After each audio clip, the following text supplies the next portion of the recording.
Met die plaaslike verkiesings om die draai het Nuus24 met 'n paar gewone Suid-Afrikaners gesels oor die groot dag. Eerstens wou ons weet of hulle wel gaan stem. Ek sien nie die rede hoekom moet ons party vote wat die hulle se beloftes nakom. Vir my gaan dit net om hulle stemme hê en as die mense klaar vir hulle gestem het en dan verrekel hulle self onder mekaar.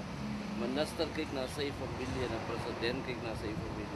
Yes, I am going to vote because I am a proud South African. That's why I'm going to vote. Because I want better changes for this country. Ek is regtig eintlik nou weer met politiek, maar ek voel dit is baie belangrik om te stem en ek gaan definitief stem. Ek het nog nooit so sterk gevoel om te stem soos hierdie jaar nie, want ek voel ons elkeen kan 'n verskil maak. Hulle praat van die stem, dan praat ons van die mense wat jy 'n ID. Ek het 'n ID-nommer, ek het my naam en anders, maar ek het nou net nie die ID-boekie om te kan stem. Waar lê hulle lojaliteit egter en hoekom?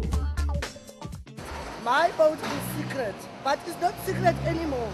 Because I'm going to vote at the party that I think is going to make changes in this country. That's all we want is changes in this country. Will you vote for the same party as the last election, or you're going to change your vote? No.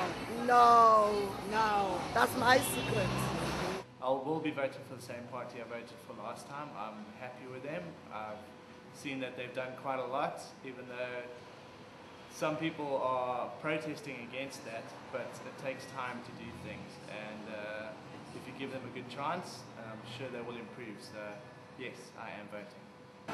Ja, ek gaan stem vir die African Muslim Party. Omdat hulle is die enigste party wat ons blonderas gehelp het die dag met die opening van die liggies.